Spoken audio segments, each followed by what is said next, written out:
Bonjour et bienvenue à cette conférence de 10 plantes médicinales de base. Ici, Joanne Fontaine. Ça me fait plaisir de vous accueillir pour vous parler d'une de mes passions, qui est de parler des plantes médicinales. J'ai commencé à étudier les plantes en 1993 avec Daniel Laberge de l'Armoire aux Herbes et depuis, je ne cesse de m'émerveiller du monde végétal, de tout ce qui peut nous apporter au niveau de la santé, mais de la beauté et du bien-être en général. Alors, j'ai choisi 10 plantes de base qui peuvent être intéressantes et que je vais vous présenter aujourd'hui. Il y en a parmi celles-là qui poussent à l'état sauvage autour de nous. Et vous allez voir qu'il y a des choses simples qu'on peut faire qui peuvent amener le bien-être. Je suis mère de 4 enfants, grand-mère, donc j'ai eu l'occasion d'essayer les plantes médicinales sur moi, sur mes proches et sur ma clientèle. Je me spécialise particulièrement dans la santé des femmes, l'équilibre hormonal notamment, euh, dans ma clinique à Piémont avec mes collègues. Euh, vous parler des plantes de base, c'est vous offrir comme une porte ouverte sur des choses simples pardon, qui peuvent être faites et faire un changement dans les petits malaises du quotidien qui peuvent survenir. Vous savez, depuis la nuit des temps, les humains se soignent avec les plantes médicinales. Elles ont beaucoup été reléguées en second plan depuis que les médicaments ont été découverts, hein, à peu près où ça a pris de l'ampleur, c'est beaucoup à la du 20e siècle, à la moitié du 20e siècle. Et ça a eu pour effet que les plantes médicinales ont été un peu oubliées. Mais elles regagnent du terrain et il y a vraiment une belle complémentarité qui parfois peut se faire. Les médicaments ont leur rôle à jouer, sont très importants, mais il arrive très souvent qu'en amont de ça, on peut déjà aider beaucoup avec les plantes médicinales. Donc, sans plus tarder, je vais vous partager mon écran et nous allons aller voir les plantes que je veux vous présenter.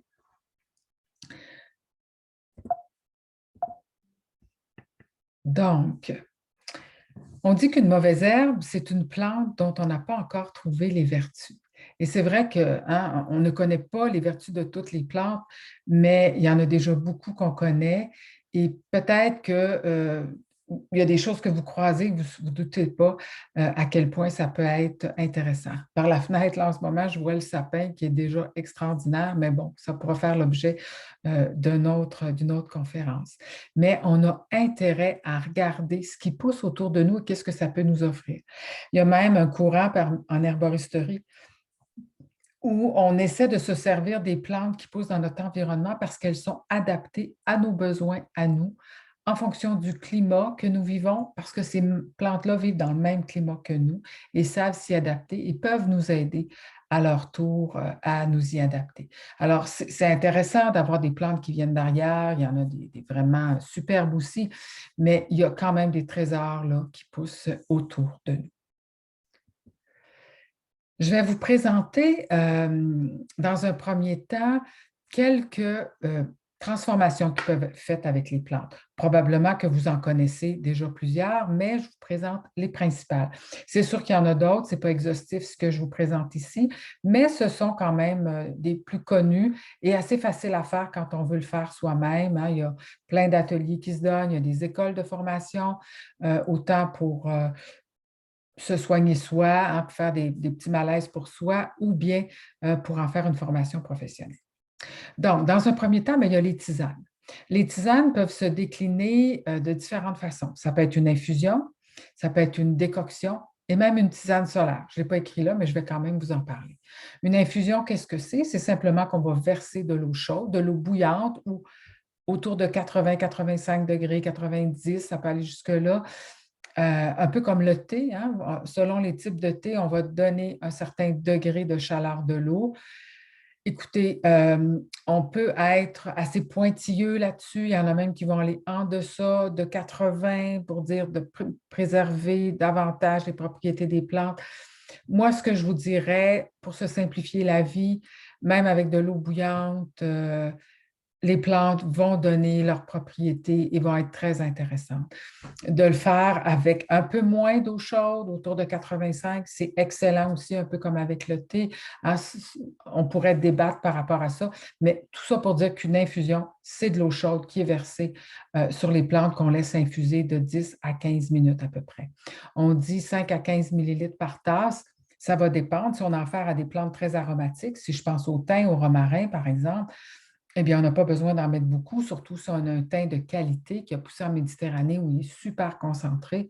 Mais alors, à ce moment-là, même parfois, moins qu'une cuillère à thé va être suffisant tellement le goût est puissant et c'est riche en huile essentielle.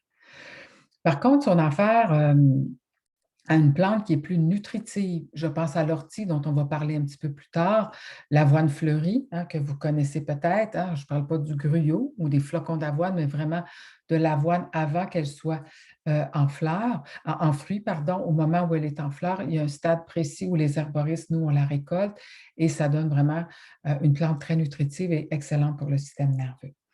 Mais ceci étant dit, quand on a affaire à des plantes de ce type-là qui sont très nutritives, on va en mettre plus.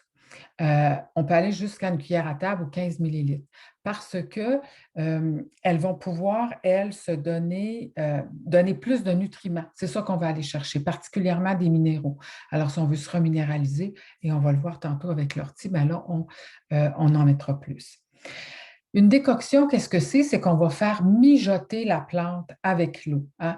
Juste faire émire, hein? On ne veut pas nécessairement faire bouillir à gros bouillon pendant très longtemps, mais on fait mijoter à feu doux pour aller chercher les propriétés des plantes. Et ça s'adresse plus quand on a affaire à des écorces, à des racines, des parties qui sont plus denses de la plante. Et pour aller extraire ce qu'on veut aller chercher, mais ça demande un petit peu plus là, de chaleur et un peu plus longtemps.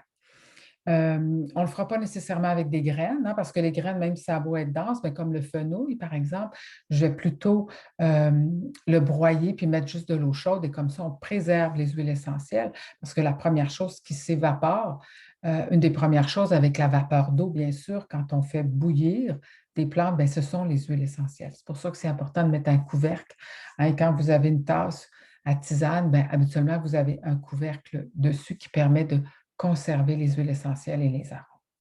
Alors ça, ce sont les infusions et les décoctions. Infusion, on met de l'eau chaude sur la plante, mais on ne la fait pas bouillir. Décoction, on va faire mijoter en 10-15 minutes, des fois, voire plus, dépendamment des plantes et de la grosseur des morceaux qu'on veut faire, où on va aller chercher nos propriétés.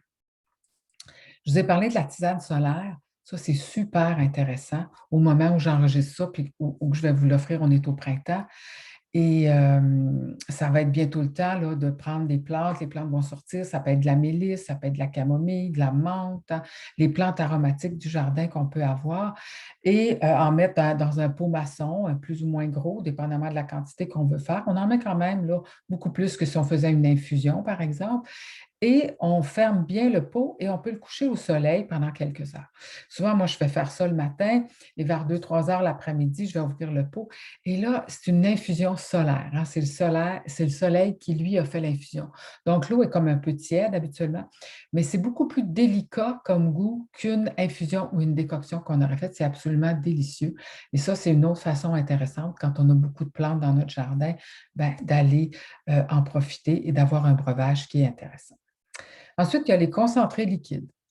C'est ce qu'on va trouver très souvent dans les magasins d'aliments naturels. C'est une forme très commune d'utiliser les plantes. Elle est pratique. On a pris des plantes habituellement fraîches qu'on va avoir hachées et mis soit dans de l'alcool, au moins à 40 dans un vinaigre de cidre de pomme biologique. Nous, les herboristes, on achète un vinaigre qui est à 8-9. La maison Orphée en fait, il est distribué à quelques endroits où on peut en trouver, école d'herboristerie, boutiques spécialisées. Et ce vinaigre-là, étant plus concentré, va mieux extraire les propriétés et va mieux se conserver dans le temps également. Et les propriétés du vinaigre s'ajoutent à celles des plantes dans ce cas-là. Le vinaigre, son avantage, il extrait également les minéraux. L'alcool va permettre de conserver plusieurs années les concentrés liquides, va bien aller chercher les huiles essentielles aussi. Alors, chacun peut avoir ses avantages, mais je vous dirais que grosso modo, un ou l'autre règle générale, vont être efficaces là, pour aller chercher nos propriétés. Et finalement, il y a la glycérine également qui est utilisée. La glycérine, hein, c'est très sirupeux. Ça a un goût un peu sucré, même si ce n'est pas sucré en tant que tel. Ça vient de l'huile, on enlève les acides gras et ce qui reste, hein, le glycérol ou glycérine, c'est cette substance-là au goût sucré, visqueuse hein, un peu comme un sirop, qui est sirupeuse. Et on peut mettre les plantes là-dedans hachées avec un mélange d'eau, il y a des proportions, et en faire un concentré liquide. C'est un médium qui va extraire un peu moins bien les propriétés que l'alcool et le vinaigre, mais il y a l'avantage de goûter bon. Et souvent, les concentrés qu'on va faire dans la glycérine s'adressent particulièrement aux enfants.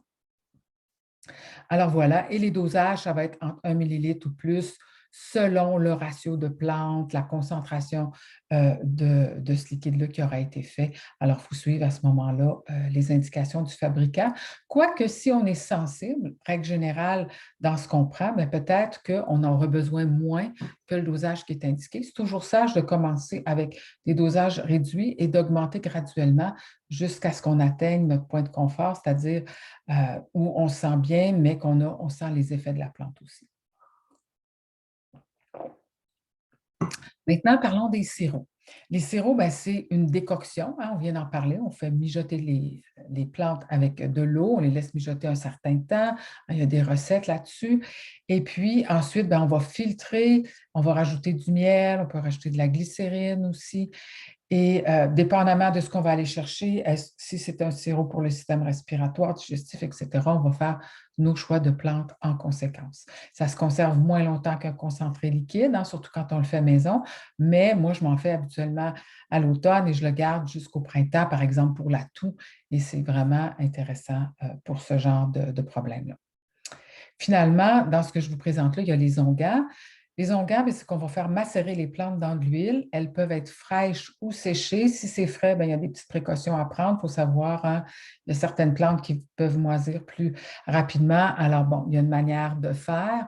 On peut le faire à chaud, à la température de la pièce. Encore là, hein, il y a un savoir-faire à connaître, mais reste qu'on peut en trouver qui ont été faits par des herboristeries en magasin et qui vont être appliqués en externe. Et c'est vraiment génial pour toutes sortes de problèmes. Et dans les plantes qu'on va voir peu après, certaines, vous allez voir, sont très, très utiles sous forme d'onguents.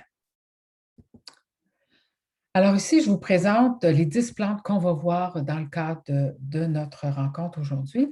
Donc, il y a l'achillée millefeuille, il y a l'arnica, le basilic sacré, la camomille allemande, la mélisse, l'ortie dioïque, le pissenlit, le plantain, hein, ces 3 dernières plantes-là, ortie, pissenlit, plantain, poussent à l'état sauvage autour de nous, comme l'achillée millefeuille également. Le rosier rugueux, il y en a plein le long du Saint-Laurent au Québec et c'est vraiment une des roses extraordinaires pour aller chercher les propriétés qui a un parfum, là, wow, mais on va en parler un peu plus tard. Et finalement, souci des jardins ou ce qu'on appelle souvent ici au Québec, calendule. Alors, allons maintenant les découvrir une à une avec une photo et, en bref, là, chacune leur propriété. On commence avec l'achillée millefeuille. Alors ici, vous avez une très belle photo de l'achillée millefeuille. On voit hein, ces petites fleurs qui sont placées en corymbe, ça fait comme un plateau. En fait, chacune de ces petites fleurs-là qu'on voit ici, tant depuis que je fais ma souris, voilà. Alors, chacune, en fait, c'est quelques fleurs rassemblées.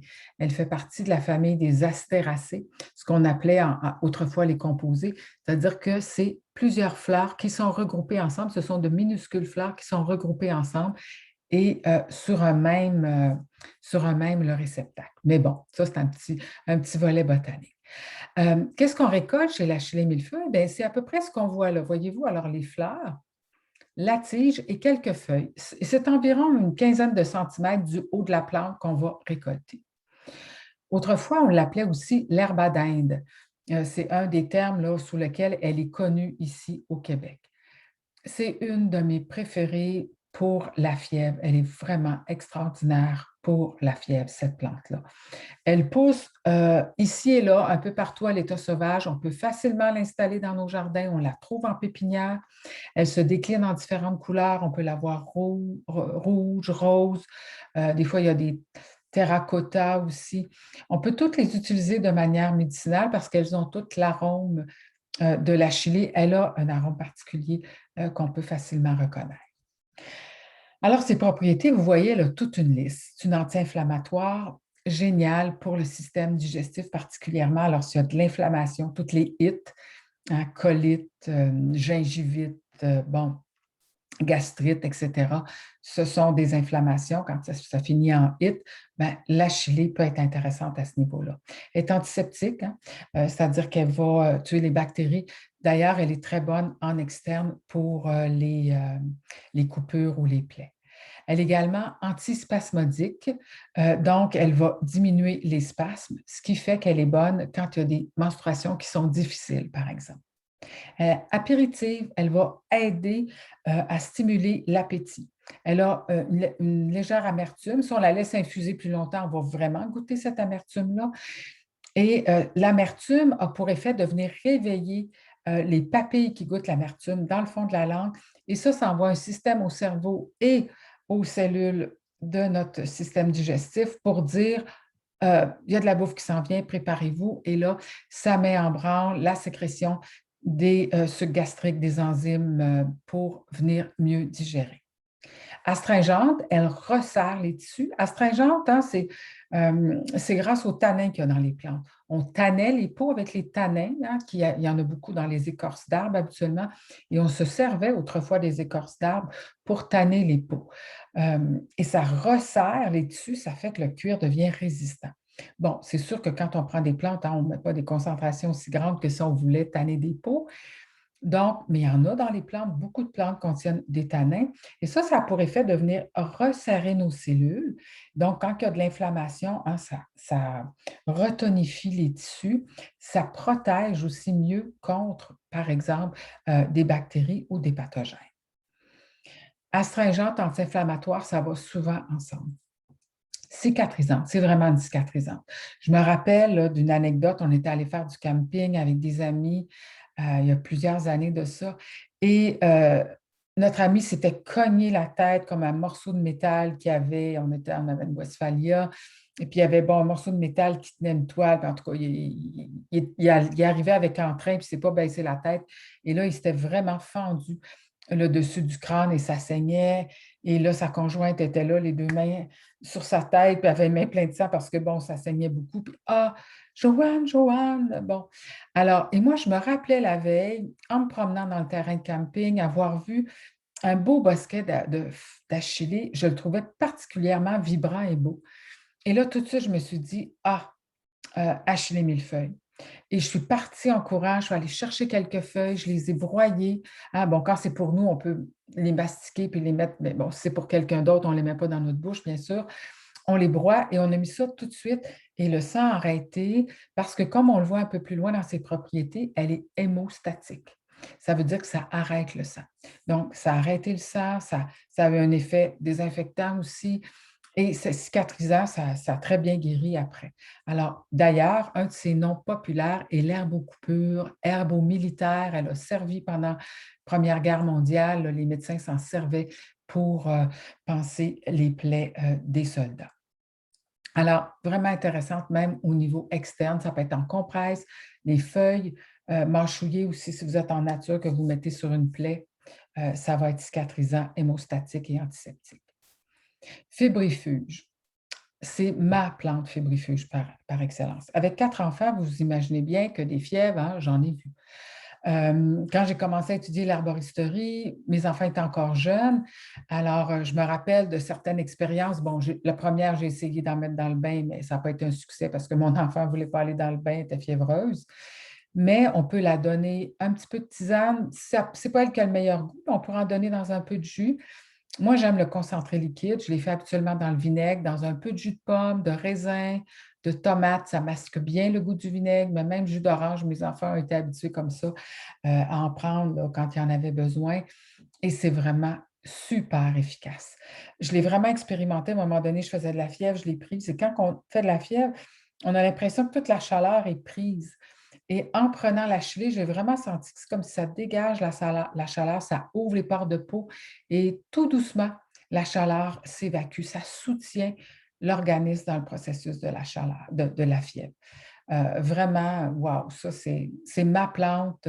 Que la fièvre soit au tout début un peu plus élevée, il n'y a pas de problème. Elle est vraiment super intéressante et efficace. Digestive, hein, j'en ai un peu parlé tantôt, elle va activer les processus digestifs. Diurétique, c'est-à-dire qu'elle va soutenir les reins dans leur travail de filtration du sang, tout simplement. Aménagogue, qui a un effet sur l'utérus. D'ailleurs, si on a des menstruations difficiles, des saignements très abondants, on peut la jumeler à d'autres plantes. Je vais en reparler quand je vais parler de la camomille. Camomille, achillée, par exemple, ça peut faire une tisane intéressante pour venir apaiser les douleurs menstruelles et aussi faire que le flot ne soit pas trop abondant. Et hémostatique, j'en avais parlé. Donc, dans les usages, voyez-vous, en vous parlant des propriétés, j'ai couvert les usages. On va les revoir ensemble brièvement. Donc, la fièvre, digestion difficile, s'il y a de l'inflammation, les plaies, les bobos, varices, hémorroïdes, hein, elle tonifie, elle aide à tonifier les veines. Donc, en bain ou la prendre en infusion, en concentré liquide, elle a vraiment un bel effet sur la santé des vaisseaux sanguins. Prévention des ecchymoses, oui, hein, si elle solidifie la paroi des veines, ben, automatiquement, on va être moins sensible aux ecchymoses. Chaleur de la ménopause, c'est une spécialiste justement pour aider à disperser la chaleur. Dans les cas de fièvre, mais dans les chaleurs de la ménopause, et croyez-moi, je l'ai déjà expérimenté aussi, une tasse de tisane, hein, à un moment où j'en avais lors de ma ménopause, une tasse de tisane d'Achille que je faisais dans un atelier, tout de suite, j'ai vu la différence. Règles douloureuses, j'en ai parlé aussi. Alors, on ne la prend pas pendant la grossesse. Elle est considérée comme étant hyménagogue, c'est-à-dire ayant un effet sur l'utérus. Donc, par mesure de précaution, on va éviter de la prendre pendant la grossesse et vraiment pas pendant le premier trimestre. Pour les varices, hémorroïdes qui peuvent survenir plus loin dans la grossesse, ça pourrait être sous forme de bain, où là, elle va être intéressante et on va s'assurer qu'il n'y aura pas rien de fâcheux qui peut arriver. Alors voilà, ça c'était pour la chili. Parlons maintenant de l'arnica des montagnes ou l'arnica camisonis. Je vous présente les deux parce qu'on peut les utiliser de manière interchangeable. Là, je vais sortir le prof de botanique que je suis. Voyez-vous ici, hein, je vous parlais tantôt de la chili, que c'est plein de petites fleurs, mais ça peut peut-être vous ouvrir l'œil aussi cet été à regarder certaines fleurs différemment. Vous voyez ici, on a ce qu'on appelle des ligules autour, c'est-à-dire que, voyons, j'ai perdu ma souris. Allez, ici. Alors ça, chaque, ce qu'on pourrait appeler une pétale, mais en fait, un pétale, ce sont des ligules, est une fleur. Et voyez-vous ici, au centre, ce sont chacun des petits boutons floraux et dans le pourtour, elles sont ouvertes. OK? Et là, ici, on voit étamine, pistil. Bon, je ne vois pas très bien, ce n'est pas assez clair, mais ça semble ici être le pistil. Peu importe, pour vous dire qu'encore là, c'est une plante de la famille des astéracées et que c'est plusieurs petites fleurs qui sont rassemblées sur un même capitule. Donc, l'arnica, elle est vraiment extraordinaire pour quelque chose de très spécifique et je vais vous en parler. Ce qu'on va trouver en magasin, en boutique, très souvent, c'est de longueur d'arnica des montagnes, Arnica montana, qui, elle, pousse en Europe, dans les Alpes, dans les montagnes.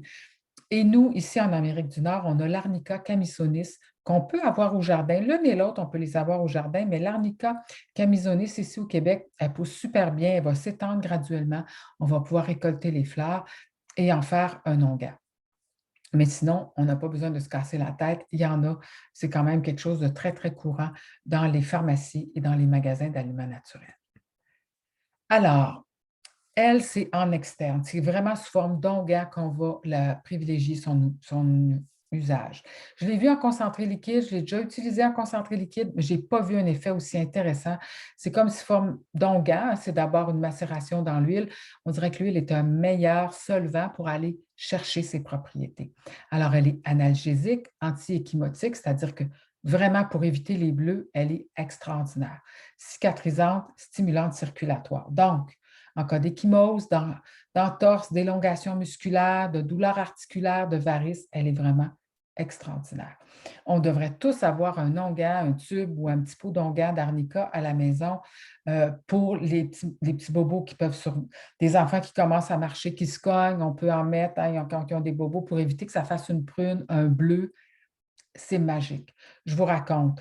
Mon conjoint a déjà sculpté de la glace. C'est un sculpteur et il sculptait à une certaine époque, là, il faisait dans les villes, l'engageait pour aller sculpter des châteaux, des animaux avec des gros blocs de glace qui pèsent 300 livres. OK? Alors, et il les assemble selon ce qu'ils veulent créer. Et à un moment donné, il me revient, il me dit qu'il y a un de ces blocs de glace-là qui est tombé sur son pied. Il n'y avait pas des bottes en bon, il y avait des bonnes bottes, mais ce n'était pas avec un câble d'acier. Et là, je me dis, ah, ça, c'est un cas d'arnica. Alors, tout de suite, je suis allée chercher mon onguent, j'en ai mis sur son pied. Ce n'était pas encore bleu.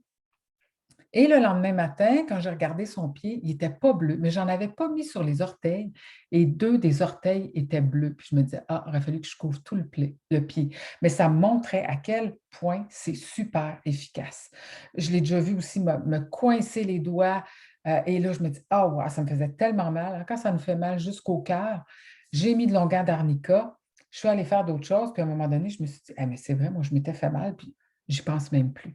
Alors, vraiment, superbe produit à avoir. Hein. Quand je parlais de 10 plantes médicinales de base, voyez-vous, j'essayais de voir des petites choses là, simples, mais qui arrivent hein, dans le quotidien. Bien, les ecchymoses, les coups, les entorses, l'arnica est vraiment sublime. Alors, on a déjà quelque chose pour la fièvre, quelque chose pour les ecchymoses maintenant avec l'arnica. Le basilic sacré, Oxymum tenuiflorum. Vous avez remarqué que jusqu'à maintenant, j'ai toujours mis le nom latin. C'est important d'avoir le nom latin. Le basilic sacré, vous allez aussi le voir sous Oxymum sanctum. La camomille, hein, qu'on va voir un peu plus loin, elle a deux noms latins. Les noms latins changent en cours de route, alors bon. Mais quand vous ne trouvez pas une plante dans un livre ou sur Internet, ou même vous pouvez faire la recherche avec le nom français, mais vous pouvez le faire avec le nom latin également. Des fois, vous allez avoir quelque chose d'encore plus précis, d'un peu plus poussé. Mais c'est bien d'avoir le nom latin des plantes là, pour s'assurer qu'on parle vraiment bien de la même plante, surtout si on a des écrits de l'étranger, puis parce que des fois, le nom commun dans un autre pays n'est pas le même qu'ici, même juste en France. Hein, il y a quelques exemples comme ça. Comme ici, notre bleuet, hein, c'est le petit fruit, ce qu'on appelle la myrtille en France. Le bleuet, c'est une autre fleur, c'est la centaurée. Nous, ici, on l'appelle la centaurée. Alors, voyez-vous, donc quand on a le nom latin, ben, on est sûr qu'on ne se trompe pas. Basilic sacré, une de mes préférées. Hein, c'est sûr que celle que je vous présente, c'est des plantes que j'aime beaucoup. Vraiment extraordinaire pour apaiser, pour rendre zen. Ça ne s'appelle pas le basilic sacré pour rien parce qu'en Inde, où il pousse, il est considéré comme sacré. C'est comme une plante qui ramène l'équilibre.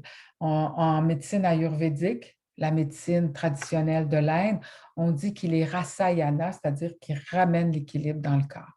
Et c'est une plante qui est apaisante, qui aide à mieux gérer le stress. On va aller voir les propriétés ensemble. On la considère comme adaptogène. C'est le terme qui a été développé par des Russes qui ont fait des recherches pour trouver des plantes qui nous aidaient à mieux nous adapter au stress. Et le basilic en fait partie. On est en période de pandémie, ça ajoute un stress supplémentaire chez les gens et c'est une plante que je recommande régulièrement pour nous aider à prendre les choses avec un peu plus de zénitude. Donc, extraordinaire pour ça. Antidépressif, hein? On aide à avoir un moral plus égal, prendre les choses avec plus de légèreté. Anti-stress, bien sûr, hein, ça va avec ça. Carminatif, ça veut dire que ça soulage les gaz et les flatulences. Contient beaucoup d'huile essentielle. C'est délicieux en tisane, le basilic sacré. C'est une plante que vous pouvez trouver en pépinière. Elle est Elle est vivace, mais elle ne vit pas sous nos climats ici au Québec. Alors, ce qu'on peut faire, moi, souvent, je vais rentrer un plant à l'intérieur l'hiver et très souvent, je peux le conserver tout l'hiver et juste aller des fois froisser les feuilles puis le sentir, ça me fait du bien. Mais j'en récolte là, pour en faire sécher, pour en avoir pour les tisanes pendant l'hiver. Je le prends très souvent seul en tisane ou avec de l'ortie, par exemple, parce que j'adore son parfum et j'ai comme j'ai envie de le goûter tout seul. C'est pas un basilic qu'on va utiliser tant que ça en cuisine, quoique j'ai déjà vu des recettes, mais c'est pas comme le basilic doux. Lui, on va vraiment plus s'en servir au niveau médicinal. C'est un neuroprotecteur. Alors, voyez-vous, il y a quand même quelques propriétés qui sont vraiment en lien avec le système nerveux, adaptogène, antidépressif, anti-stress, neuroprotecteur. Alors, vraiment calmant, tout en douceur. Immunomodulateur, ce qui fait que si on a un système immunitaire qui réagit trop, comme dans les cas d'allergie, par exemple, moi, c'est une des plantes dont je me sers dans les cas d'allergie. Euh, Aussi, quand il y a du TDAH, hein, trouble de déficit d'attention, va aider, hein, comme il est écrit dans les usages, à la clarté mentale, à l'attention, va aider en cas de déprime, si on est stressé, épuisement nerveux, allergie, hein, je viens de le dire. Il y a même des études qui ont été faites pour dire qu'il aidait à protéger contre les radiations. Ah, alors, ça peut être quelque chose de plus, hein, de bon à savoir. On le prend en petite quantité parce que pendant la grossesse, parce qu'il contient des huiles essentielles, mais bon, un peu comme le basilic, on peut quand même en prendre, mais bon, on n'en prend pas 2 litres par jour, mais une tasse ou deux pendant la grossesse, il n'y a pas de problème. Alors, vraiment belle plante pour aider à calmer, prendre les choses avec un peu plus de recul, extraordinaire. Je la mets très souvent dans des mélanges que je veux faire pour mes clients, que ce soit pour la ménopause, pour le stress, pour des enfants qui sont un peu anxieux ou qui ont de la difficulté à se concentrer, extraordinaire. La camomille allemande. Euh, Encore une que j'adore. Alors, voyez-vous, son nom latin, c'est Matricaria camomilla, mais vous allez peut-être la voir sous Matricaria ricutita. C'est la même chose, hein, des fois, c'est ça. Il y a des synonymes au niveau des noms latins, mais il faut vraiment s'assurer qu'on parle de la camomille allemande, parce qu'il y a différents types de camomille et je vois des fois de la confusion par rapport à tout ça. Alors, la camomille allemande, c'est une petite plante annuelle. On peut facilement la trouver dans les pépinières ici, la mettre au jardin et récolter les fleurs. On va récolter les fleurs quand elle est, hein, le petit capuchon, le petit centre. Elle aussi, c'est une astéracée. Alors, c'est-à-dire que, voyez-vous, ici, on en a une dans la soucoupe. Le pourtour, là, on voit que c'est un petit peu différent la couleur. Je ne sais pas si c'est assez clair dans votre cas pour que vous le voyez, mais ces fleurs-là sont épanouies dans le centre, elles ne sont pas encore ouvertes. Un peu comme on a vu tout à l'heure avec l'arnica. Même principe. Alors, celle-ci, on va récolter la fleur quand le petit centre, hein, les fleurs jaunes, est bien bombé parce que quand elle ouvre, le petit cœur est assez plat et au fur et à mesure qu'elle va mûrir, ben, le petit cœur va se bomber. Et si on l'ouvrait, même si on coupait, on verrait qu'il y a une bulle d'air à l'intérieur. C'est vide. Alors, on récolte les fleurs. Quand on est arboriste, on va les récolter une à une au stade idéal le plus possible. Alors, où c'est, bon, même si ce n'est pas pleinement bombé, quand même que ça l'est un peu, c'est déjà correct. Si on attend trop, ben, quand on met ça dans le séchoir, ça devient en graines parce que là, elle est dans le processus de granification. Alors, si vous voulez en avoir, je vous recommande d'en prendre quelques plants. Quand elle est en fleurs, vous commencez à les récolter là, et puis aux quelques jours, vous le faites. Et si vous la récoltez régulièrement, vous allez en avoir vraiment pendant un bon bout de temps parce qu'elle, la plante, ce qu'elle cherche à faire étant une annuelle, c'est de faire des graines. Si on récolte les fleurs, qu'on lui laisse moins la chance de le faire, bien, elle va reproduire des fleurs. Et si certaines, habituellement, on n'arrive pas à tout récolter, viennent à maturité, les graines tombent, elle va se ressemer et le printemps suivant, vous allez en avoir, vous allez peut-être même en avoir trop, vous pourrez éclaircir ou aller en installer ailleurs et vous allez avoir une camomille d'une qualité extraordinaire à ce moment-là parce que vous allez l'avoir récoltée au moment optimal. Souvent, ce que je vois en magasin, les pétales sont bruns. Ce n'est pas une plante qui vieillit bien là, si ça fait 2, 3 ans qu'elle a été récoltée. Idéalement, comme la plupart des plantes séchées, on devrait les consommer dans l'année qui vient. Si elles sont bien conservées, à l'abri de la lumière, ben, on peut aller un petit peu plus loin si l'odeur est encore là, hein, dans un pot bien fermé à l'abri de la lumière, ben, ça peut être un petit peu plus long, mais la camomille qu'on récolte nous-mêmes, la qualité est vraiment supérieure. Et si vous pouvez vous faire une infusion avec la plante fraîche, ben là, wow, c'est vraiment sublime aussi. Alors, on va aller voir ses propriétés analgésiques. Probablement côté une des raisons, c'est à cause qu'elle est antispasmodique, donc elle va réduire les spasmes qui causent de la douleur. Analgésique aussi parce qu'elle est anti-inflammatoire, donc s'il y a de l'inflammation qu'elle la réduit, mais ça aussi, ça a un impact sur la douleur. Cicatrisante, sédative, hein, c'est-à-dire qu'elle est calmante. Il y en a qui vont la prendre pour dormir et que ça va avoir un très bel effet pour eux. Héménagogue, vous vous rappelez qu'on l'a vu pour la chilée, parce qu'elle a une action sur l'utérus. Elle aussi a une action sur l'utérus. Cholérétique, ça veut dire qu'elle va stimuler la production de bile par le foie. Elle a une certaine amertume. C'est assez léger, mais si on la laisse infuser plus longtemps, on va vraiment goûter cette amertume-là. Alors, si c'est une des propriétés qu'on va aller chercher l'amertume pour vraiment stimuler la digestion et le foie, bien à ce moment-là, on a intérêt à la laisser infuser un peu plus longtemps.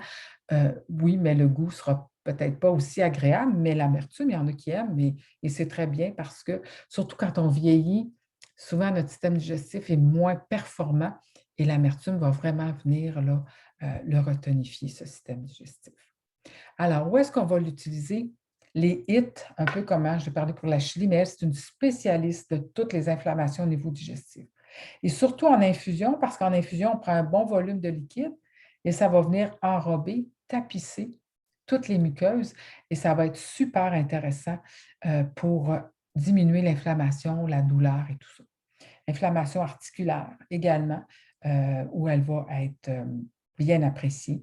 Les coliques, est antispasmodique, c'est une des plantes coliques par excellence. On pourrait en faire une compresse, en faire une infusion concentrée, mettre un tissu dedans, le tordre un petit peu et mettre ça sur le ventre de bébé, mettre un peu de chaleur si on veut ou coller bébé contre nous. Et ça peut aider. Ou bon, une petite goutte ou la maman qui prend de l'infusion de camomille en interne, en mettre une infusion concentrée dans l'eau du bain du bébé. Ça, ce sont toutes des façons d'en profiter. Orgelet, conjonctivite, infusion concentrée. Hein, on va mettre des petites compresses qu'on va laisser 5-10 minutes. Là. On essaie de le faire 3-4 fois dans la journée. Et moi, j'ai traité là, mes enfants avec ça. Là, quand ça arrivait, j'en avais une là, à qui ça arrivait un peu plus régulièrement. Et wow, en une journée, c'était réglé avec infusion de camomille. Là. Je la faisais plus concentrée que pour boire. À peu près, je faisais une demi-tasse. Et puis, je filtrais quand c'était tiédi, puis qu'elle avait infusé bien longtemps. Hein, le goût n'a pas d'importance à ce moment-là. Et je faisais des petites compresses, bien sûr en changeant de compresse à chaque fois. On s'assure, là, on fait bouillir notre eau, hein, d'avoir quelque chose là, qui n'est pas contaminé. Crampe menstruelle, oui, parce qu'elle est antispasmodique, héménagogue. Alors, avec l'achillée, par exemple, une infusion chaude d'achillée et de camomille, on pourrait mettre de la mélisse, hein, on va voir de la mélisse un peu plus loin, qui donne bon goût, qui est calmante aussi, avec, pour aller avoir une tisane qui va vraiment apaiser. Et je l'ai déjà vu lors d'une visite de jardin que je donnais, recommander ça à une des participantes juste avant l'atelier, qui me disait qu'elle avait mal au ventre, et puis, mais qu'elle voulait vraiment assister à l'atelier et ça avait été magique pour elle et c'était mon élève la plus assidue là, durant la visite l'après-midi. Insomnie, je connais une collègue, elle apprend assez au dosage. Par exemple, je pense qu'elle prend au moins une cuillère à table, un 15 ml là, par tasse, si ce n'est pas plus, là, pour une infusion. Mais bon, elle a vraiment des problèmes d'insomnie. Mais sinon, hein, une cuillère à thé ou un peu plus au besoin avant de se coucher ou en soirée, elle peut être drôlement intéressante là, pour favoriser un meilleur sommeil. Et bien sûr, s'il y a de la nervosité, elle va calmer. Alors vraiment, plante de base, hein, on la connaît toute, la camomille. Moi, j'ai déjà une maman qui m'a appelé qui faisait une mastite, puis là, elle ne savait pas trop quoi faire, très près à la maison. Et puis là, je disais, as-tu de la camomille? Elle était avec son bébé, il ne pouvait pas vraiment sortir. Elle m'a dit oui, puis elle avait des pochettes, là, des sachets de camomille. Je lui ai dit de faire des infusions, elle a mis ça. Après, elle a même mis les sachets sur ses seins, puis vraiment, ça a été super efficace à sentir le soulagement tout de suite. Alors, hein, une mastite, ça parle d'inflammation, ça parle de HIT. Alors, dans son cas, là, ça a vraiment été intéressant. Mélisse maintenant. Mélisse qui, elle, est une plante vivace qu'on peut avoir au jardin, qui a un goût citronné, délicieuse pour venir aromatiser des tisanes qu'on prendrait mais qui n'ont pas nécessairement un goût qui nous plaît. Elle est très intéressante. Moi, je la récolte assez tôt au printemps, quand elle est vibrante, un peu comme vous la voyez sur la photo, là, parce que si on attend trop tard, quand elle commence à fleurir, j'aime moins le goût. Personnellement, ça me plaît un peu moins. Mais au printemps, elle est vraiment superbe. Et ce goût citronné-là plaît habituellement beaucoup et va servir à agrémenter bien des tisanes. Alors, c'est Mélissa officinalis, son nom latin. On l'appelle aussi parfois baume mélisse en français. C'est une antispasmodique. Alors, quand on parlait des crampes menstruelles, achillée, camomille, mélisse, hein, on a quelque chose là où vraiment on a des plantes qui se combinent bien et qui ont des effets, là, elles sont toutes antispasmodiques. Antivirales. Alors, par exemple, si on a tendance à l'herpès buccal ou même génital, on pourrait prendre régulièrement de la mélisse et ça aurait pour effet de prévenir des crises qui pourraient survenir. Alors, intéressante à ce niveau-là. Il y a même des baumes pour les lèvres qui se font avec de la mélisse pour justement aider à prévenir les sorties d'herpès. Anxiolytique, elle est calmante, hein. J'avais une collègue herboriste qui l'appelait la plante bof, hein, bof. On s'en fait moins. On prend les choses avec un peu plus de recul quand on prend de la mélisse. Calmante, calmante, mais en gardant alerte. En tout cas, pour ma part, puis je l'ai, hein, parce que c'est sûr qu'on a chacun nos façons de réagir des fois à des plantes, mais règle générale, elle va être à la fois calmante, mais sans nous endormir, qu'on sera plus efficace, par exemple, pour faire du travail de bureau ou ça nous demande un peu plus de concentration. Carminative, elle aussi, elle a des huiles essentielles. Quand on a des huiles essentielles, ça a pour effet de venir assainir le tractus digestif, donc ça peut prévenir les gaz et les ballonnements. Diaphorétique, qui veut dire qu'elle va aider à ouvrir les pores de peau, à mieux diffuser la chaleur. Et finalement, c'est une très bonne digestive. Elle va être particulièrement intéressante si les problèmes digestifs sont causés par de l'émotivité, de la sensibilité émotive, justement, ou un peu de stress. Elle va venir apaiser ça et la digestion va être plus facile. Alors, bon, les usages, hein, en vous parlant des propriétés, j'en ai couvert. L'herpès, comme je l'ai dit, nervosité, anxiété, difficulté digestive, grande émotivité. J'avais déjà vu, puis je trouvais que ça faisait du sens, que c'était une bonne plante pour les signes du cancer, hein, qui sont souvent des grands émotifs, hein, qui va les aider à prendre ça avec un peu plus de légèreté, ce qui peut survenir. Il y a même l'eau de mélisse des Carmes. On la trouve ici au Québec, mais c'est un produit français qui avait été créé par les Carmélites. Et Pierre Le Tagui, qui est un botaniste français, avait écrit à un moment donné, je trouvais ça tellement beau, qu'il n'y avait pas de maison autrefois où il n'y avait pas d'eau de mélisse des Carmes qu'on donnait s'il y avait une bataille de galopins, on avait trop mangé, de l'émotivité, un deuil, quelque chose qui se passait, qui sortait de l'ordinaire et qui venait bousculer un peu les gens. Et c'était bien dit de la façon dont il le présentait, alors pas obligé d'être dans des états très avancés pour l'apprendre. On peut l'apprendre juste pour le plaisir, pour accompagner un repas ou d'autres herbes qu'on voudrait prendre. Super intéressante comme plante. Bon, on ne va pas la recommander en même temps qu'un sédatif, vu qu'elle a quand même un effet calmant. Et ça s'applique, règle générale, si on prend des sédatifs, ben, on ne va pas prendre des plantes sédatives en même temps. Ça pourrait être complémentaire, mais pour ça, il faut être accompagné par un pharmacien, médecin, herboriste.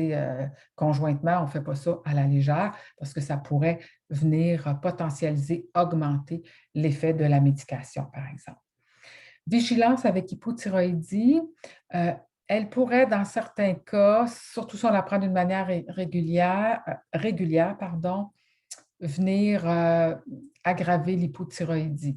Ce n'est pas chez tout le monde qu'on le voit, mais ça arrive. Alors, on fait attention. Une tisane par-ci par-là, ça ne devrait pas, mais il faut voir. Hein, ceux à qui ça arrive habituellement, ils le sentent. Allons voir l'ortie dioïque maintenant, ou la grande ortie, comme on l'appelle, hein, c'est un autre de ses noms communs. Alors ici, on a une belle tige hein, qui est photographiée. Ce qu'on voit, les petites grappes qui pendent, ce sont les fleurs. Elle a une floraison qui est très discrète pour l'ortie. Ce n'est pas là que ça se passe. Ce n'est pas là qu'elle a mis son énergie ou son emphase dans la floraison. C'est très discret. Et dioïque parce qu'il y a des plants de fleurs mâles et des plants de fleurs femelles. Donc, ça prend les deux là, pour avoir fécondation, mais ce n'est pas son premier moyen de, bien qu'elle, oui, elle fait des graines, puis elle peut être répartie par ses graines, mais elle va aussi beaucoup s'étendre par ses rhizomes. Alors, si vous en avez, bien, elle va s'étendre. C'est bien de la mettre dans un petit coin parce qu'elle a quand même un effet piquant. C'est sûr que sur cette photo-là, on ne voit pas beaucoup les poils urticants, mais il y a une sous-espèce qui en contient moins. Puis avec la forme des feuilles, ça semble être cette sous-espèce-là qui est Urtica dioica gracilis parce que les feuilles sont un peu plus allongées et elle a moins de poils urticants, alors qu'il y en a d'autres qui vont être vraiment pourvus en poils urticants. Et ces poils-là, bon, il y en a qui en ont peur, mais ce n'est pas la fin du monde. Oui, ça peut picoter. Il y en a même à une certaine époque où ils se flagellaient avec des tiges d'ortie parce qu'il y avait des douleurs arthritiques. Bon, hein, il y en a qui vont dire, bien, ça changeait le mal de place, hein, simplement, mais veut pas, ça active la circulation et c'est une grande anti-inflammatoire. C'est aussi une plante anti-allergique. Alors, combinée au basilic sacré dont je vous ai parlé tout à l'heure, on peut les prendre ensemble un peu avant la période des allergies, en tisane ou en concentré liquide, et ça peut avoir vraiment un bel effet pour réduire ou complètement enrayer les symptômes des allergies saisonnières qu'on peut avoir. Alors ça, c'est une des grandes forces de l'ortie. L'ortie, c'est comme si elle amène l'ordre dans notre corps. Elle amène l'ordre, elle, dans le sol où elle pousse. De la façon dont elle pousse, elle est très ordonnée. Je ne sais pas si vous regardez, bon, ici, la tige est penchée, on le voit moins bien, mais il y a vraiment, c'est très étagé, deux feuilles dans un sens, un peu plus haut, deux feuilles dans un autre sens, très ordonné, sans chichi, sans flafla, mais dans une, je dirais, une rigueur euh, et une grande, c'est ça, un ordre. Et d'ailleurs, quand on la prend, elle va soutenir les reins à mieux éliminer les déchets métaboliques, ce qui fait qu'ils vont moins sortir par la peau, comme dans les cas d'eczéma, par exemple, ou d'allergie, d'urticaire. Elle est extraordinaire pour ça. Hein, j'ai marqué allergie, mais en parenthèse, j'aurais pu mettre eczéma ou réaction allergique urticaire. C'est vraiment une grande plante dans ce sens-là.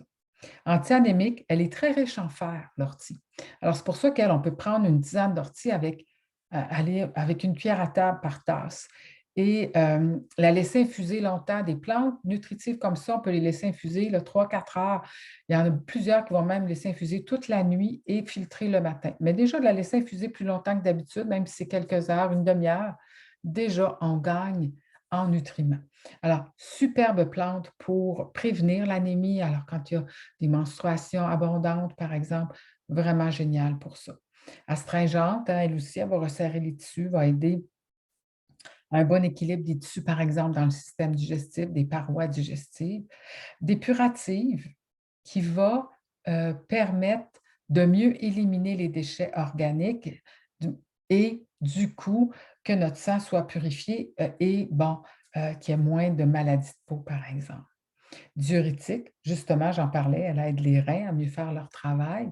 Hémostatique, qui va arrêter le sang également. Hein, alors, un peu comme la chili, on pourrait en mettre là, de la poudre d'ortie, de feuilles, mais vu que ça pique, hein, je vous vois déjà dire, oh, ça ne me tente pas trop de faire ça, mais en interne aussi, on peut la prendre. Alors, les menstruations abondantes avec la chili, par exemple, elle va à la fois venir fournir plus de fer et à la fois contribuer à diminuer un peu les saignements. Mais c'est sûr qu'il faut aller voir si vraiment c'est subi et qu'on se pose des questions, mais il faut aller voir est-ce qu'il n'y a pas une cause autre, hein, sous-jacente à ces saignements abondants.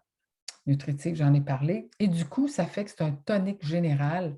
On peut prendre de l'ortie à longueur d'année, vraiment extraordinaire. Dans les usages, laissez-moi voir qu'est-ce que je n'ai pas déjà couvert. L'arthrite, oui, effectivement, elle va aider les reins à mieux filtrer le sang ben, il va avoir moins d'arthrite, moins de déchets métaboliques qui peuvent se retrouver dans les articulations, prévenir la goutte, par exemple, aussi. Santé des cheveux, par son côté nutritif, elle va aider à avoir une chevelure plus dense, hein, quand on a les cheveux qui tombent, ben, ça, c'est un bon choix. Mais elle est jumelée à la prêle, vraiment intéressant. Puberté, pour venir assister tout ce passage-là de la puberté avec le framboisier, hein, où il y a des débalancements hormonaux, des fois des besoins un peu plus exigeants au niveau des nutriments, va amener un équilibre. Alors, c'est une plante intéressante dans ces cas-là. Fatigue, c'est un tonique général nutritif, donc elle va soutenir, ce qui fait qu'on va considérer que c'est un soutien général pour l'organisme. Le pissenlit maintenant. Pissenlit, qui va fleurir bientôt, hein, qui n'est pas toujours bien apprécié, bien aimé, mais tellement abondant. Moi, ça me dit, ben, prenez-moi, servez-vous de moi. Il est bon, des étamines à la racine. On peut manger les fleurs, on peut manger les tiges, les feuilles, la racine. Tout est bon chez le pissenlit et nous apporte des propriétés. Je me rappelle d'une autochtone Hopi dont j'avais lu une conférence puis qui disait que elle, pour les gens déprimés, elle donnait des fleurs de pissenlit. Je trouvais que c'était intéressant. Alors, c'est un tonique amer. Il y a de l'amertume chez le pissenlit. Ce n'est pas la plante la plus amère, mais quand même, il y a une amertume qui va aider à la digestion, qui va soutenir le foie dans son travail, qui va faire produire un peu plus de bile, qui va faire qu'elle va circuler mieux, mieux se rendre dans l'intestin pour digérer les gras. Euh, Soutenant le foie dans son travail, ça a un effet dépuratif, c'est-à-dire que ça retire mieux les déchets du sang parce que c'est le foie et les reins qui font ça. Elle est diurétique aussi. Surtout, les feuilles sont un peu plus diurétiques, donc vont davantage soutenir les reins, tandis que la racine, elle, ça va être plus du côté du foie. Laxatif léger, pourquoi? Parce euh, elle est cholérétique, c'est-à-dire qu'elle fait produire plus de bile et la bile a un certain effet laxatif. Elle est aussi antilithiasique, c'est-à-dire qu'elle va prévenir la formation de calculs au niveau de la vésicule biliaire, au niveau des reins. Quoique, si on sait qu'il y a des calculs, il faut faire attention parce qu'elle activant la circulation de la bile, elle peut faire passer des calculs dans le canal cholédoque et là que ça occasionne une crise de foie. Donc, faut y aller mollo, hein. On commence avec des petits dosages à ce moment-là pour être sûr là, de ne pas mettre en circulation des grosses pierres là, qui pourraient bloquer le canal cholédoque. Bon, ça n'arrive pas souvent, mais c'est une possibilité. Alors, soutenir le foie. Au printemps, c'est le moment, la médecine chinoise nous le dit, c'est le temps de soutenir le foie. C'est l'organe du foie qui a besoin de soutien après l'hiver. Alors, de prendre du pissenlit, c'est la première plante qui sort, de se faire des salades avec la feuille de pissenlit. C'est excellent de manger la racine aussi, de la faire sécher, d'en faire des tisanes. Je vous dirais que moi, je préfère vraiment le goût des tisanes de pissenlit avec le pissenlit que je récolte. J'en ai déjà acheté puis je le trouve moins bon. Je ne sais pas si c'est moins bien lavé ou quoi, peu importe. Quand on le récolte nous-mêmes, moi, je trouve ça bon, la racine de pissenlit en tisane. Abus alimentaire, alors si on a trop mangé puis on sent que ça stagne, pissenlit, tout simple mais extraordinaire. L'acné, qui est souvent en lien avec le foie ou une difficulté avec la digestion des gras. Prédiabète va aider à une meilleure glycémie, à équilibrer la glycémie. Surplus d'hormones, c'est une plante que moi, je recommande souvent aux femmes qui ont des déséquilibres hormonaux parce que c'est le foie qui, lui, va retirer les surplus d'hormones du sang.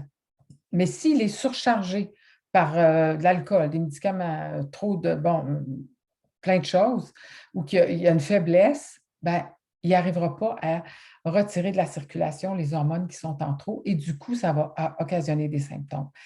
Donc, le pissenlit est un de mes choix dans ces cas-là. Prévention des calculs biliaires.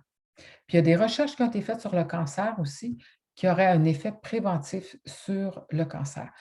Ceci étant dit, le cancer, ce n'est pas juste physique. Il faut regarder, il y a un ensemble de facteurs, mais ça peut être un élément qui est, qui peut être favorable là, à une meilleure santé générale, donc à une certaine prévention du cancer, mais bon, il ne faut pas se fier juste là-dessus non plus. Bon, attention aussi, calcul biliaire, je l'ai déjà mentionné. Le plantain.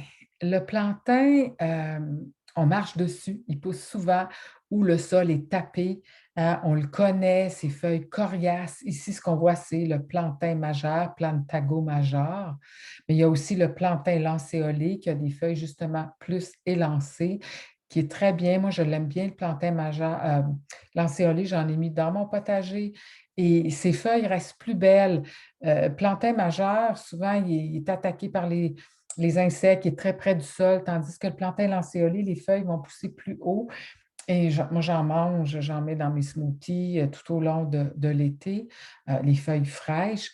Mais un ou l'autre, on peut les utiliser, le plantain majeur, Plantago majeur, ou bien plantain lancéolé, Plantago lanceolata.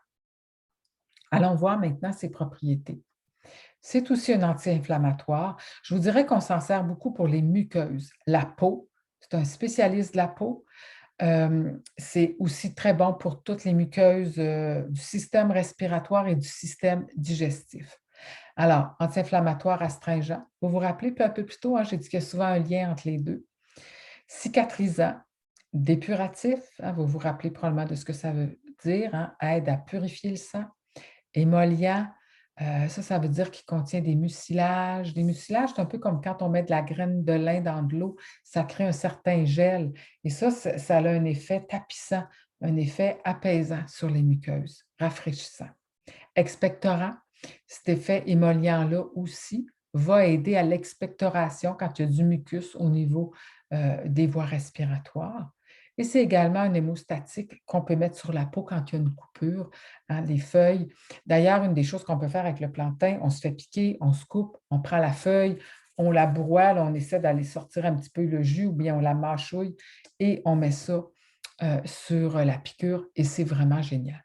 D'ailleurs, il y a des onguents de plantain. On devrait avoir ça quand on est dehors l'été, on va en camping pour les petits bobos, les piqûres. C'est vraiment extraordinaire.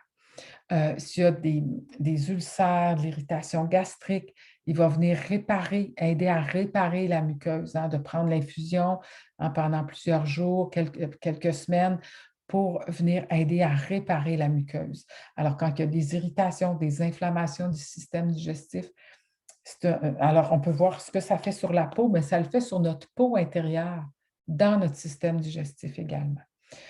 Son effet astringent va également être bon pour les hémorroïdes. En onguent, en bain de siège, on peut s'en servir de cette façon-là. Alors, grosso modo, hein, c'est penser onguent en externe ou bien en interne au niveau des voies digestives ou même respiratoires, soit en concentré liquide ou bien en infusion. Et on parle bien autant du plantain majeur que du plantain lancéolé.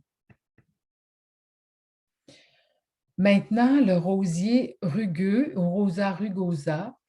Si vous connaissez, si vous êtes déjà allé sur le bord du fleuve Saint-Laurent, le rosier rugueux se répand quand il fait des haies infranchissables, des fois le long du fleuve. Il y en a une abondance. On voit aussi hein, un peu en bas de l'écran, dans un des coins, là, les fruits, les cynorhodons qui va produire, qui contiennent de la vitamine C. Mais ici, je veux particulièrement parler des pétales de rose. Et on ne prend pas n'importe quelle rose, l'hybride de thé, ça ne sent pas grand-chose, ça n'a pas les propriétés médicinales qu'on recherche. Alors ici, on va vraiment vouloir aller chercher le rosier rugosa ou une autre variété qui est odorante, okay, qui a une odeur. Rugosa parce qu'il est très épineux. Hein. Si vous regardez la tige, c'est très épineux, mais c'est vraiment un des rosiers là, médicinaux très intéressant. On le trouve facilement en pépinière. Alors, les propriétés astringent, cicatrisant, c'est rafraîchissant aussi et c'est également un tonique nerveux. Ce que je voulais vous amener avec la rose, c'est beaucoup comme une douceur, comme euh, quand il y a de la peine au cœur, de la déprime, des tensions, c'est comme un baume pour le cœur. qu'on la prenne sous forme de tisane. Moi, j'aime bien la mélanger. Pour le système nerveux, par exemple, on a vu la mélisse tout à l'heure. Mélisse, avoine fleurie et rose. Ou ça pourrait être juste mélisse et rose. On fait une infusion avec ça, ça a quelque chose là, de bon pour le système nerveux et pour le cœur. Et je vous donne ici une recette, hein. Vous allez pouvoir mettre pause à cet enregistrement-là pour la copier ou en prendre une photo comme vous voulez. Mais ça, c'est un des produits que j'adore, que j'ai fait découvrir à plein de monde. J'avais goûté à ça quand je suis allée dans un symposium international à Boston, un symposium sur les plantes, il y a plusieurs années, et j'étais tombée en amour. C'est un glycéré de rose. Alors, on va chercher de la glycérine végétale. C'est habituellement fait à base d'huile de coco.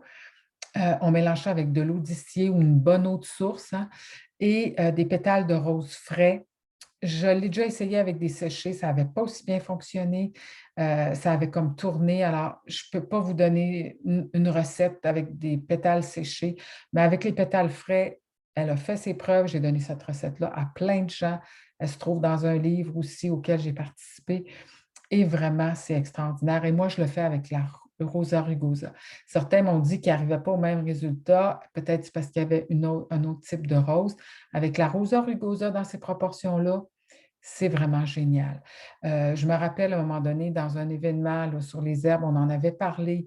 Il y a une dame qui était dans l'assemblée qui est venue me voir, me dit, écoute, moi, je voudrais en avoir une bouteille, je vis une peine d'amour et vraiment, me semble, de la manière que vous en parlez, ça me ferait du bien. Alors, je lui avais refilé la bouteille que j'avais amenée à cet événement-là parce qu'elle en voulait vraiment. Et puis, bon, je n'ai pas eu de ces nouvelles, mais je suis certaine, quand on le prend, le glycéré, on sent comme une chaleur au niveau du cœur, quelque chose qui c'est comme un baume. Et ce qui est intéressant de le mettre dans la glycérine par rapport à l'alcool ou au vinaigre, dont on a parlé un petit peu plus tôt tantôt, ben, c'est que la glycérine, c'est doux, c'est un peu sucré et ça n'a pas un goût prononcé comme l'alcool ou le vinaigre. Donc, ça laisse toute la place au goût de la rose et c'est vraiment délicieux. On pourrait la mettre, hein, un compte-gouttes dans un peu d'eau, le boire comme ça, ou des fois, moi, je prends le compte-gouttes direct et je le mets dans ma bouche, mais wow! Ou dans un breuvage, hein, qu'on va avoir un petit peu d'eau de rose dans notre verre d'eau, on en met juste pour avoir un petit peu l'arôme. Vraiment, une petite recette bonbon que je vous donne. Et maintenant, la dernière, mais non la moindre, le souci des jardins, on l'appelle souvent calendula ici au Québec, calendula officinalis, merveilleuse plante compagne, une annuelle qu'on peut semer, qui se ressème au jardin, qu'on trouve facilement aussi en pépinière, qui va accompagner tous les légumes. On la trouve souvent, c'est une des plantes compagnes majeures des potagers. En plus, elle est belle, elle fleurit jusqu'au gel et elle est médicinale. C'est la fleur qu'on va prendre et on s'en sert beaucoup, elle aussi, un peu comme pour le plantain, pour son effet cicatrisant. Alors, elle est anti-inflammatoire, cicatrisante, hépatique, antifongique, antibactérienne. Elle a un certain effet. C'est comme ça travaille, elle, en douceur sur plusieurs aspects. Elle a un petit effet, petit goût amer, mais pas trop. Donc, elle va soutenir le foie, mais tout en douceur. Un petit effet sur le système reproducteur féminin aussi, système digestif. Alors, l'eczéma en onguent, elle est extraordinaire. C'est une des premières plantes qu'on va faire en onguent, tout comme euh, le plantain lancéolé, hein. Ça fait partie des deux plantes de base, des premières qu'on fait en onguent quand on est en herboristerie. Alors, les coupures vont vraiment aider. Les plaies, bon, j'ai marqué ablation mammaire, mais ça pourrait être n'importe quelle cicatrice, une opération que vous avez eue. Mais il y a vraiment eu des études qui ont été faites où on montrait que quand on appliquait de l'onguent de plantain sur une ablation mammaire, que la guérison se faisait plus rapidement et plus efficacement. Elle a aussi un effet léger, encore là, c'est comme je disais, ça agit à plusieurs niveaux, mais tout en douceur, pour aider à mieux circuler, faire circuler la lymphe. Alors, c'est important que la lymphe circule bien, hein, pour que notre système immunitaire puisse mieux travailler, puis elle va contribuer à ça. Vomissement. Oui, parce que cette plante-là, Elle, elle est intéressante. Admettons qu'on a fait une gastrite. Moi, je me rappelle une fois, tu as fait une gastrite, là, puis là, à un moment donné, il n'y a plus rien à sortir, hein, c'est de la bile, mais hein, on fait encore des efforts, puis on est comme épuisé, hein, surtout quand ça a occupé une partie de la nuit. Et je me rappelle avoir dit à mon conjoint, ah, peux-tu me faire une infusion de calendula ou de soucis parce que j'ai vraiment, j'en peux plus, tu sais. Et j'ai pris ça à toute petite gorgée. J'ai tout de suite senti un effet apaisant. Les vomissements ont arrêté. C'est sûr que des fois, il y a quelque chose qui a à sortir pour que ça sorte, une intoxication, bon, peu importe, ça, c'est important. Mais une fois que tout est passé, ben, elle va vraiment aider à apaiser, à venir apaiser tous les tissus du système digestif là, qui ont été irrités par la gastrite. Inflammation digestive, alors besoin de cicatriser les parois du système digestif, l'intestin, l'estomac, elle est là pour ça. Soutien de la digestion. On l'évite pendant la grossesse, elle aussi. Bon, il y a des nuances, mais quand on ne s'y connaît pas trop, on ne la prend pas du tout pendant la grossesse euh, par mesure de précaution. Alors voilà, ça fait le tour. C'est pas long pour moi, là, hein. J'ai dépassé, là, on me disait 1 heure, mais dépassé un petit peu parce qu'il y a tellement à dire, hein. J'espère que cet aperçu-là aura pu au moins vous donner là, quelques idées. Vous avez ici mes coordonnées. Si jamais vous avez des questions en lien avec ça, j'ai mon site Internet également qui est disponible et vous pouvez là, aller le visiter. J'ai quelques articles sur les plantes qui sont là également. C'est le printemps, l'été s'en vient. J'espère que ça pourra vous inspirer à installer quelques plantes au jardin, apprendre à les découvrir, à les sentir, à les faire en infusion. Déjà, juste le bonheur, des fois, de les rencontrer puis de les côtoyer, c'est déjà quelque chose là, de très appréciable. Alors, ben, belle découverte avec les herbes et au plaisir peut-être de se retrouver pour une autre conférence.